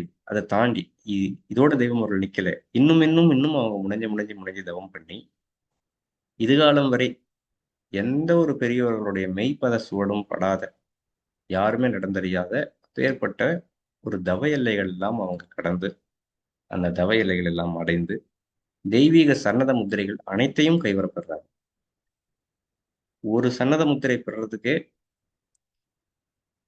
மிகப்பெரிய தவப்பாதையில சென்றுதான் ஒரு சன்னத முத்திரை பெறுறாங்கன்னா அதுக்கப்புறம் தான் அவங்க மெய் குருபிரான்ங்கிற தகுதிக்கு ஆளாவாங்க. முன் வந்த காலத்துல எல்லாருமே எப்பவுமே. அப்படி இருக்க சகல தேவ சன்னதங்களையும் ஒருத்தரை கைவரப்படுறாங்கன்னா அவர்கள் செய்த தவத்தினுடைய அளவு எவ்வளவு? அந்த யமனை மிகைக்கும் வரமாதி வரத்தை அறுபத்துல கூடிய ஈசன் கிட்ட வாங்குறதோட நின்றுதா வேற. இன்னும் இன்னும் அவங்க தொடர்ந்து தவம் பண்ணிக்கிட்டே வராங்க. முத்தொழில் ஆதிக்கம் கைவர பெற்றதுக்கு அப்புறம் போதும் நின்னுக்குவாங்க முன் வந்த பெரியவர்கள் என்று தெய்வம் உத்தரவுப்பட்டாங்க. அடைத்தல், காத்தல், அடித்தல்ங்கிறது முத்தொழில் ஆதிக்கம் கைவர பெற்றாலே நின்றுடுவாங்க. அதுக்கு மேல தவம் பண்றவங்க இல்லை. ஆனால் தெய்வம் அவர்கள் தொடர்ந்து அவர்கள் தவம் ஏற்றி சகல தேவசனங்களையும் ஒருத்தரே கைவரப்படுறாங்க. அதோடு இதுதான் ரொம்ப முக்கியமானது. அடுத்தது நம்மளுக்கெல்லாம் என்ன வழின்னு இருக்கு இல்லைங்களா? அதுக்கு தெய்வம் அவர்கள் செய்த ஒரு தனித்துவமான ஒரு தவம் எப்படின்னு பாத்தீங்கன்னா, ஒரு தூள உருவத்தில் இருந்துகிட்டே தன்னை சரணடைந்த மக்களிடத்தே யமன் நெருங்க முடியாதபடி உத்தரவிடக்கூடிய அதிகாரம். அந்த அளவுக்கு தவம் செஞ்சவங்க யார் இருக்காங்க இதுகாலம் வரைக்கும்னா? யாருமே கிடையாது. தன்னை சரணடைந்த மக்களிடத்துல யமன் நெருங்க முடியாதபடி யமனுக்கு உத்தரவிடக்கூடிய அதிகாரம் ஒரு தூள உருவத்தில் இருந்துகிட்டே. இதுதான் அந்த கடவுளுங்கிற சாப்டர், முத்திங்கிற சாப்டர்லாம் நம்ம திருப்பி திருப்பி பார்த்தோம் இல்லைங்களா? இதுல யமனை மிகைக்கக்கூடிய வல்லபம் அரூப எல்லையில ஈசனிடத்துல மட்டும்தான் இருந்து வந்தது இதுகாலம் வரைக்கும். ரூப எல்லையில இல்லை, அரூப எல்லையில தான். ஆனால் தெய்வம் அவர்கள் தான் முதல் முறையாக ஒரு தூள உருவத்தில் இருந்துகிட்டே யமனை மிதிக்கக்கூடிய வல்லபம், தன்னை சரணடைந்த மக்களிடத்தே யமன் நெருங்க முடியாதபடி உத்தரவிடும் அதிகாரம், அப்பேற்பட்ட தவத்தை பண்ணவங்க இதுகாலம் வரைக்கும் யாரும் இல்லை. இப்ப சர்வ உலகமும் யமன் கையடக்கம், அதான் நம்ம முன்னாடி வந்து பார்த்துட்டு வரோம். அந்த யமன் எம் கையடக்கம்னு சொல்ற அளவுக்கு ஒரு தவம் பண்ணவங்க யாராவது இருந்தாங்களா? இல்லை. அப்பேற்பட்ட தவம் பண்ணதுனால தெய்வம் அவர்கள் தான் எடுத்து சொல்றாங்க. பாட்டையர் பெருமானுக்கும் கிடையாது, வளர் பெருமானுக்கு கிடையாது. ஸ்ரீ ராமபிரான் முதல் வந்த யாராவது யமனுக்கு ஆர்டர் போட முடிந்ததா? எம் ஐயன் அவர்களால் முடியவில்லையே, அவர்கள் எம்மை கேட்கிறார்களே. தோசி மரளியையும் சொல்லி விளக்கிடென்றார். உனக்கேற்க நிற்பார்க்கு உதவி கொடு என் மகனே, உனக்கேற்க நிற்பார்க்கு உதவி கொடு என் மகனே, எனக்கேற்க நிற்பாரை ரட்சிப்பது உன் மனம்தான் என்று ஆட்டையர் பெருமான் தெய்வத்தை பார்த்து தான் சொல்றாங்க. எனக்கேற்க நிற்பாரை ரட்சிப்பது உன்னுடைய மனம்தான் அப்படின்னு சொல்றாங்க. அப்ப தோசி மரளியையும் சொல்லி விளக்கிடென்றார். மரளியை நீ சொல்லி விளக்கிடுப்பான்னு அவங்க சொல்றாங்களே. அப்போ எம் ஐயன் அவர்களால் முடியவில்லையே, அவர்கள் எம்மை கேட்கிறார்களே அப்படின்னாங்க. என்னன்னு பாத்தீங்கன்னா, அந்த ரூபத்துல இருந்து வரம் கொடுத்த அந்த சாமியே இன்னைக்கு ரூபத்துல வந்து நிக்குதுங்க கடைசியா. இப்போ வரம் கொடுக்கக்கூடிய அந்த கடவுளை நம்ம போய் சந்திக்கணும்னா நம்ம இங்கிருந்து அங்க போய் தான் வாங்க முடியுமே தவிர அவங்க இருக்கிற எல்லைக்கு, அந்த மகா பரிசுத்த தவ எல்லைக்கு, அந்த அரூப எல்லைக்கு, அந்த ஈசன் இருப்பிடமாகிய அந்த எல்லைக்கு இங்கிருந்து இந்த தூள உருவத்தில் நம்ம இங்க உட்காந்துருக்கோம். இங்கிருந்து அந்தர்முகம் நோக்கா உள்ள பாஞ்சு அங்க போய் தான் நம்ம வரம் வாங்க முடியுமே தவிர நம்ம இங்க இருந்துகிட்டே வரோம் இது நாள் வரைக்கும் வாங்கினவங்க யாரும் இல்லை.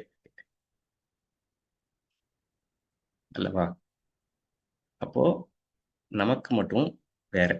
ஸோ இதனால வரைக்கும் இவ்வளோ நேரம் நம்ம பார்த்ததெல்லாம் இடது பக்கத்துல முன் வந்த செம்மல்கள், நம் தெய்வமார்கள் உட்பட அரும்பாடுபட்டு யமனை மிகைத்த தவப்பாதைகள் இதெல்லாம் பார்த்துட்டு வரோம்.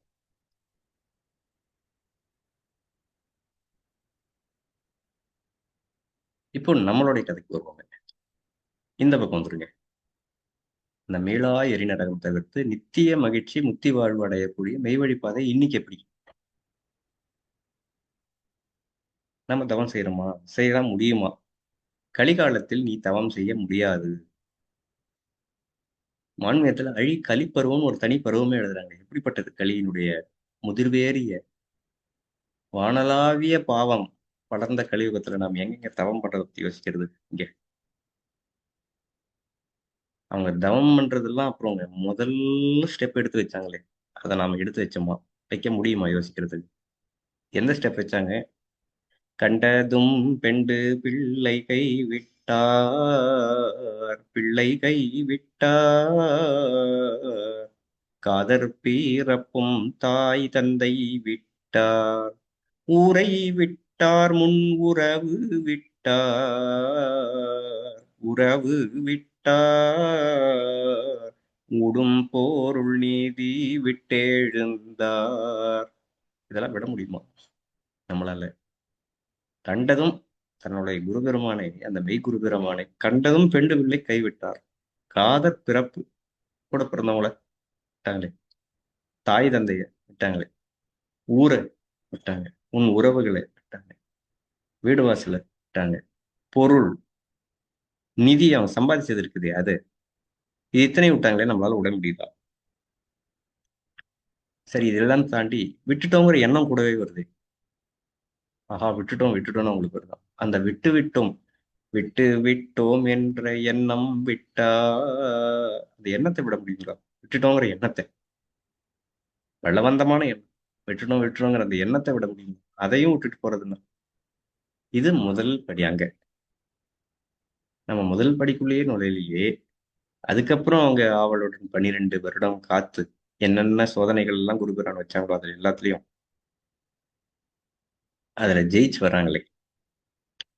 அப்பேற்பட்ட தவப்பாதையில அதுலதான் நாமளும் நடந்து வரணுங்கிற அந்த தேவ சட்டத்தை மாத்தாம இருந்தா நம்ம எல்லாம் இதை பத்தி பேசுறதுக்கு எந்த ஒரு முகாந்திரமே இல்லை. மோட்சம் உன் பேச்சே வீணாம் ட்டாங்க. வீண் பேச்சாதான் இருக்கும் அப்போ. ஆனால் நமக்கும் ஒரு வழி வைக்கிறாங்க. அனைத்தும் கைவிடத் துணியும் அன்பர் பேசும் பொருளை திணையளவும் அகலா திருடருக்கேன் பூங்கிலியே. அனைத்தையும் கைவிட துணியக்கூடிய அன்பர் பேசக்கூடிய அந்த பொருள் இருக்கு, அனைத்தையும் கைவிட்டுறலாம் அதுக்குன்னு. ஆனால் நம்மளாம் எப்படிப்பட்டவங்கன்னு சொல்றாங்க அடுத்த வரியிலேயே, திணையளவு கூட அகலா திருடர்கள். திணையளவு கூட விடுறதுக்கு தயாரா நம்ம இல்லை. நம்ம எங்கெங்க தவம் பண்றதை பத்தி யோசிக்கிறது? இன்னைக்கு சிலர்லாம் சொல்லிட்டு இருக்காங்க, நம்ம போய் தவம் பண்ணி தான் இதெல்லாம் அடைய முடியும், நீங்களாம் தவம் பண்ணணும் அப்படி. எப்படி தவம் பண்ண முடியும்? தெய்வ உத்தரவு சொல்றாங்க, கலிகாலத்தில் நீ தவம் பண்ண முடியாது, தவம் செய்ய முடியாது என்றாங்க. அப்ப நமக்கு என்ன பாதை? அவங்க வெறு லகுவான இலகுவான ஒரு பாதை எடுத்து வைக்கிறாங்க. அதை இப்ப பார்ப்போம்.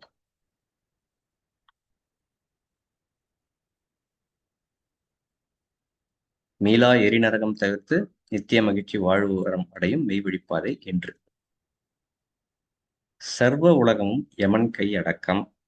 அந்த யமன் இறுதி குருபிரானாக வந்துள்ள நம்மளுடைய ஆண்டவர்களுடைய கையடக்கம் என்று இதை நம்ம உறுதியா, இது ஒண்ணு நம்ம புரிஞ்சுக்கிட்டோம்னாவே முதல்ல நம்புறோம். அவங்க யார், அவங்க கையில இருக்கக்கூடிய செயல் என்ன அப்படிங்கிறத ஒழுங்கா நம்ம தெரிஞ்சுக்கிறோம். ஒண்ணும் வேணாங்க, ஒரே ஒரு உதாரணம் சொல்றேன்.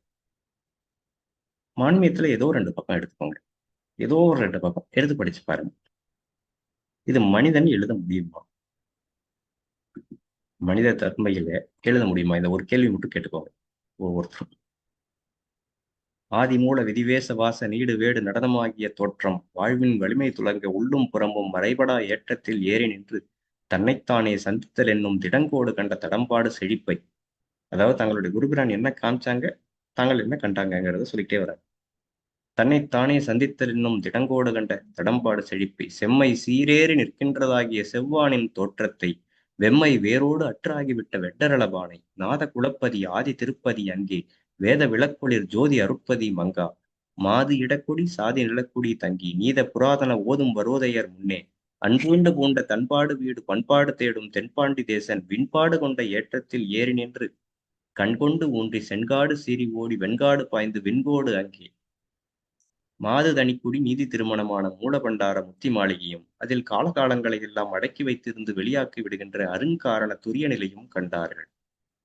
சர்வ புவனாதியங்களையும் விழுங்கி வெளிப்படுத்தி விடுகின்ற அதி அற்புதமும் அதில் காலகாலம் எல்லாம் அடக்கி வைத்திருந்து வெளியாக்கி விடுகின்ற அதில் காலச்சக்கரம் என்னும் 9 கிரகங்களும் நுழைந்து கொண்டு நடாத்த அதிகார வரம்புகளும் கண்டு அது கடந்த அப்பாலே உயிர்கோடி கோலத்தினுள்ளே சர்வசாட்சியாய் நின்றிளங்கும் சர்வஜ யதார்த்த நிசத்துவ வல்லப வடிவினைக் கண்டார்கள். அன்றியும் ஏகரூப கோடி கிரணோதயம் விரிக்கும் எட்டாத மேல்நிலை என்னும் இருதய நிலையமும் கண்டார்கள். இன்னும் அப்பெருநிலை இருப்பின் கண்ணே அஞ்சா ஆயுதமும் அதில் 6 வீதியும் கஞ்சா மணக்கண் கண்டனர் அம்மா 5 3 8 பந்துலாம் மந்திரம் வந்தனர் ஆதி மூலவேர் கண்டு மூடலுக்குள்ளே முதல் ஊமை எழுத்தும் வாடாத கண்ணி வயது 10 ஏடான கலைமகள் இருமணம் காட்டி தோடுடை செவியும் துலங்கு குண்டலமும் கூடஸ்த பிரம்ம குறியதில் நின்று வெட்டாத சக்கரம் பேசாத மந்திரம் எட்டாத புஷ்பத்து இயல்பெல்லாம் கண்டு பொழுதுபடாத பொய்கையில் முழுகி முழு துகில் நனையா முக்கரை ஏறி நிழல் சாயையற்ற நீள் உடல் கண்டு நீர் சடை மேலே நின்ற அதிசயமும் மேற்காவி பூக்கும் நீலமலை கண்டு மேல் கீழ் உலகமும் விழுங்கி அங்கு உமிழும் ஆலவாய் திறந்த அதிசயம் கண்டு பீட முக்கோணம் பிறை அணிந்திருக்கும் கோடருகோண கொழுமுனை குனிப்பும் சதுர்புஜ வடியும் சாந்தினன் நிலையும் கதிப்புறும் கண்ணி காவியம் பாடல் ஆண்ட விராட்டுரை பூண்ட முப்புரி நூல் தீண்டா திலதம் தூண்டாமணியும் பாசமத அகன்ற பதி பசு முகமும் நேசகாயத்திரி நின்று கண் கண்டு ஜீவன் இருப்பு சிவகங்கை அங்கே கோவானூரும் குருமுடி பங்கே சாவா மூலி சயன விற்பதியும் மோவா முதலும் முன் பின் யுகமும் சொன்னாதி என்னும் விண்ணாதி அந்தம் கண்ணேறு நின்று தன்னேறு கண்டார்கள். இது நாம படிக்கிறோம் இல்லைங்களா? 2 பக்கம் அவங்க ஒரு 30 40 பக்கங்களாக தெய்வம் அவர்கள் தங்களுடைய குருபிரான் அவங்க என்ன காட்டினாங்க, எங்க அழைச்சிட்டு போனாங்க, இவங்க என்ன கண்டாங்க உள்ளுள்ள அப்படிங்கிறத சொன்னதுல ஒரு 2 பக்கம் மட்டும் நம்ம இப்ப வாச்சோம். இது மனிதன் எழுத முடியுமா? முதல்ல இது இந்த ஒரு கேள்வி வச்சுக்கோங்க அவசியமாக. அவங்க இது நம்ம புழக்கத்தில் இருக்கக்கூடிய நம்மளுடைய நினைக்கக்கூடிய அந்த தன்மையில் இருக்கக்கூடிய எல்லையா அல்லது நினையா புறத்து எல்லைகளா? இதெல்லாம் எப்பேற்பட்ட தவ எல்லைக்கு அவங்க பயணம் பண்ணி அங்கிருந்து எடுத்து இதை நமக்கு எடுத்து சொல்றாங்க. அது என்னன்றது தெரியறதுலாம் அப்புறம் இருக்கட்டுங்க. இதை எழுதினவங்க யார்? இது ஒரே கேள்விதான். இப்ப சர்வ உலகமும் யமன் கையடக்கம். அந்த யமன் இறுதி குருபிரானாக வந்துள்ள நம்ம ஆண்டவர்களுடைய கையடக்கம். இந்த ஒரு விஷயத்தை நம்ம நெஞ்சில அழுத்தமா உணர்ந்திருந்தோம்னா அவர்கள் இன்னைக்கு செய்யக்கூடிய அதி அற்புதங்களும் அருங்காரண செயலாக யுகங்கோடி கால நரக வேதனைக்கு போகாம பரமபத நித்திய மகிழ்ச்சி வாழ்வு வரத்தை 10 பரிசுத்த அடையாளங்களோடு தரக்கூடிய இந்த அருங்காரண செயல், அதை செய்யறவங்க யார்? சர்வ உலகமும் யமன் கையடக்கம். அந்த யமன் பெருமானுடைய கையடக்கம். மூக்குக்கு வெளியே மூச்சு ஓட தவமுடைய ஊன் உறக்கமற்ற பிரம்ம பிரகாசம் சாலை ஆண்டவர்கள். அவங்க யார்? அவர்கள்தான் கல்கி, மகதி, இறுதி மெசையா, மைத்ரேய புத்தர், இறுதி சிற்பர். இந்த ஒரு விஷயத்தை நம்ம முதல்ல தெரிஞ்சுக்குவோம். நமக்கான மெய்வழி பாதையை இப்ப நம்ம பார்க்கணும். ஏன்னா கலிகாலத்துல நம்ம தவம் செய்ய முடியாதுன்னு ஆயிடுச்சு, சரிங்களா? இப்போ அவங்கதான் தெரிஞ்சிடுச்சு. அப்புறம் நம்ம என்ன பண்ணணும்? அவர்களிடத்துல நிலைத்த சத்திய நம்பிக்கை, மாறாத அன்பு பிடியாகி ஒட்டுதல், இது 2 தான் எதிர்பார்க்கறாங்க. பாஷையே தேவையில்லைன்றாங்க. மலையாளத்துல ஒருத்தர் எழுதி லெட்டர்ல கேட்கறாங்க, எனக்கு உங்களுடைய அந்த அருண் செயல்கள் எல்லாம் படிக்கிறதுக்கு ரொம்ப ஆவலா இருக்கு, ஆனா எனக்கு பாஷை தெரியாதுங்க, மலையாளம் தான் தெரியும், நான் கூட இந்த முத்தி செயலை அடைய முடியுமா அப்படின்னு கேட்டு லெட்டர்ல எழுதுறாங்க. இதை வாசிச்சு காட்டுறாங்க சபையில. மலையாளம் தெரிஞ்ச ஒரு அனந்தர் எடுத்து வாசிக்கிறாங்க. நாம் பார்த்து மெய்வழியிலாக்க எம் கை பானமாக விளங்கும் தமிழ் பாஷை தெரியாதவர்களும் எம்முடைய காலத்தில் அந்த நித்திய முத்தி செயலை பெற முடியும் என்று தெய்வம் உத்தரவிட்டார். பாஷை தெரியாத அவர்களுக்கு எம்மிடத்திலே நிலைத்த சத்திய நம்பிக்கையும் மாறாத அன்பு பிடியாகிய ஒட்டுதலும் வந்துவிட்டால் சர்வ பாவ வீழ்ப்பு முத்தி வாழ்வு கிட்டுவது நிச்சயம். சர்வ பாவ வீழ்ப்பு முத்தி வாழ்வு கிட்டுவது நிச்சயம். இப்ப நமக்கு ரெண்டு விஷயம் தான் நம்ம கிட்ட எதிர்பார்க்கறாங்க. உண்மையில நாம செய்ய வேண்டியது நிலைத்த சத்திய நம்பிக்கை மாறாத அன்பு பிடியாகி ஒட்டுதல். கலிகாலத்தில் நம்ம தவம் செய்ய முடியாது. ஆகவே தெய்வம் தங்களுடைய தவத்தை அள்ளி போட்டு நமக்கு கொடுக்கறதுக்கு அவங்க தயாரா வந்துட்டாங்க. சரிங்களா? அப்ப முத்திக்கு மூலம் என்னங்க? இன்னைக்கு நம்ம போய் பிரம்மோபதேசம் முதலான தீட்சைகள்லாம் பெற முடியுமோ? அதுவும் முத்திக்கல்ல. அது ஆசானை யார் என்று உணர்வதற்கும் வாக்மியாவதற்கும் வேதம் விளங்குவதற்கும் தான் உபதேசமே தவிர முத்திக்கல்லன்ட்டாங்க. அதை நம்ம போய் பெற்று குருபிரானை போய் அவங்க கிட்ட உடல் பொருளாவில் தத்தம் பண்ணி அவளுடன் 12 வருடம் காத்து அப்புறம் பக்குவத்தை நமக்கு அரசோதிச்சு கொடுக்கறதா இருந்தா நம்ம ஒருத்தராவது இதை பேச முடியுமா? இதெல்லாம் பேசிக்கிறதுக்கு ஒரு முகாந்திரம் இருக்கா? இல்ல. இப்போ நமக்கு அவர்கள் கொண்டு வந்து வைக்கக்கூடிய பாதையே வேற. தேவ சட்டத்தையே மாத்துறாரு. இல்லைன்னா நமக்கு வாய்ப்பே இல்லை. இப்போ முத்திக்கு மூலம் ஆசானின் இரக்கம். அவர்களுடைய இரக்கத்தை நாம் பெறுவதற்கும் வழி அவங்க சொல்லித்தராங்க. ஆண்டவர்கள் இரக்கம் நம்மேல் வர நம் நடத்தை அவர்களுடைய எண்ணத்துக்கு நேர்பெற இருக்க வேண்டும். அதாவது அவர்களுடைய உத்தரவுகளின் படிலாம் நாம் நடந்து வரணுங்கிறது தான் தெய்வம் அவர்கள் நம்ம கிட்ட எதிர்பார்க்கிறாங்க. நம்மளுடைய நடத்தை அவர்களுடைய எண்ணத்துக்கு நேர் பெற இருக்கிறது. முத்திக்கு மூலம் ஆசானின் இரக்கம். அவங்க இரக்கம் நம்ம மேல வரணுமே. அதுக்கு நம்ம என்ன பண்றது? அவங்களுடைய இரக்கத்தை நம்ம மேல பாய வச்சுக்கிறது ஒண்ணுதான் நம்ம இந்த பூமியில வந்து செய்ய வேண்டிய செயலை. அவர்களுடைய அன்பை எம்மை உன் நினைவானது உன்பால் இழுத்து வைத்துக் கொள்ள செய்வதுவே அன்பு. எம்மை உன் நினைவானது உன்பால் இழுத்து வைத்துக் கொள்ள செய்வது எதுவோ அதுதான் அன்புங்கிறாங்க. அப்ப நிலைத்த சத்திய நம்பிக்கை மாறாத அன்பு பிடியாகி ஒட்டுதல். இந்த ஒரே ஒரு பாடு உங்ககிட்ட இருந்தா போதும் என்று தெய்வ உத்தரவுறாங்க. இதெல்லாம் போயிடுச்சுங்க. உயிர் பிரியக்கூடிய அந்த தருவாய்க்கே வந்துட்டோம். இன்னும் 1 மணி நேரம் தான் இருக்கு வச்சுக்கோமே அப்படின்னு. இந்த நிலையில யாராவது தப்பிக்க முடியுமா? இதை பற்றி தெய்வம் அவர்கள் என்ன அருள் செஞ்சிருக்காங்க? உயிர் போகும் தருவாயிலாயிலும் நாம் செய்ய வேண்டியது என்ன? இதை பற்றி தெய்வம் அவர்கள் யாராவது தெரிஞ்சவங்க சொல்லுங்க. உயிர் போகும் தருவாயிலாயினும் நாம் என்ன செய்யணும்?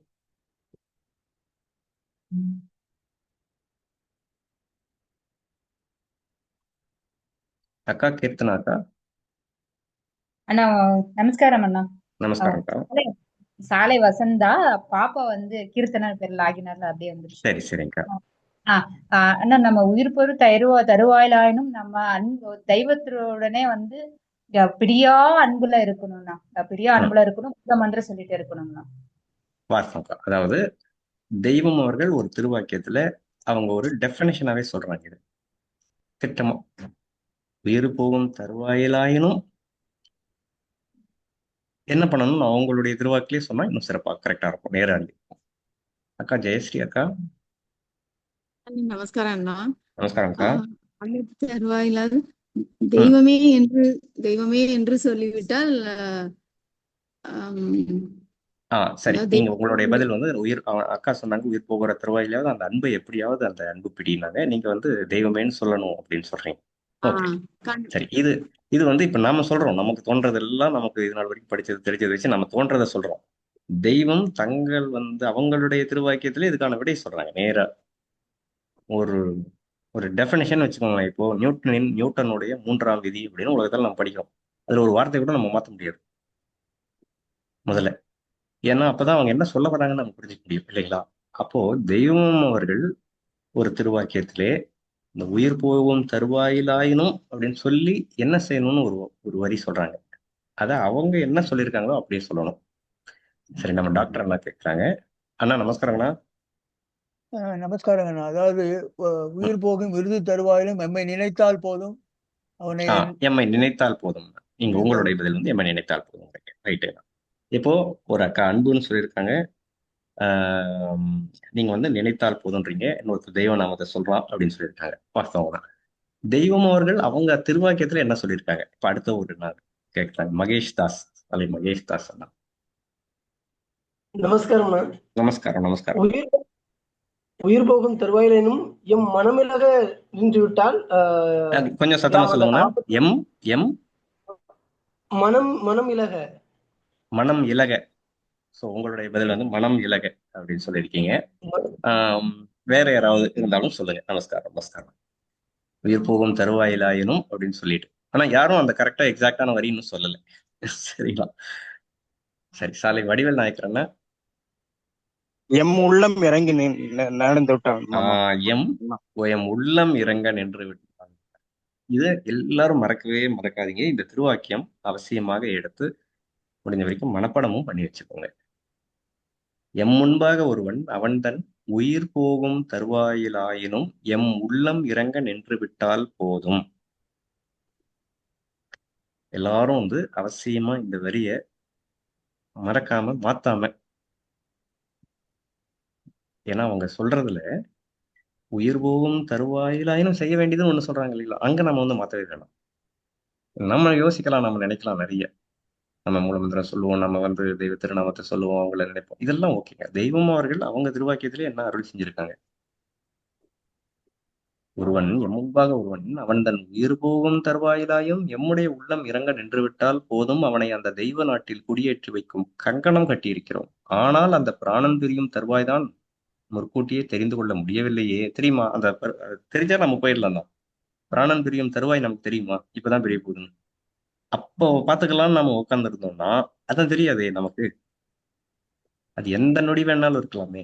இப்பவோ பின்னையோ சற்று நேரத்திலோ ரவிதான் படு நேரமோ பகலிலோ இரவிலோ உதய காலத்திலோ எந்தெந்த வேலைதினிலோ ஆறாத புண்ணிலோ அடநோய்கள் தண்ணிலோ செப்பரிய வீட்டிலோ காட்டிலோ என்னுயிர் பிரிந்திடும் இறைவா அப்படின்னு பாடுறாங்களே. அண்ணா தேவசகாயம் அண்ணா. நமஸ்காரம்ண்ணா. அந்த திருவாக்கியம் நமஸ்காரம்ண்ணா. எண் சொல்லுங்க. திருவாக்கியம் நம்பர் வேணும்ண்ணா.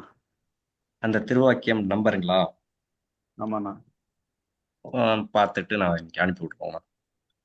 யமப்படர் அடிப்படை கூட இதற்கூர் திருவாக்கியம் என்ன நம்ம தெரியல டைரக்டா. யாராவது தெரியுங்களா? தெரிஞ்சவங்க சொல்லலாம்.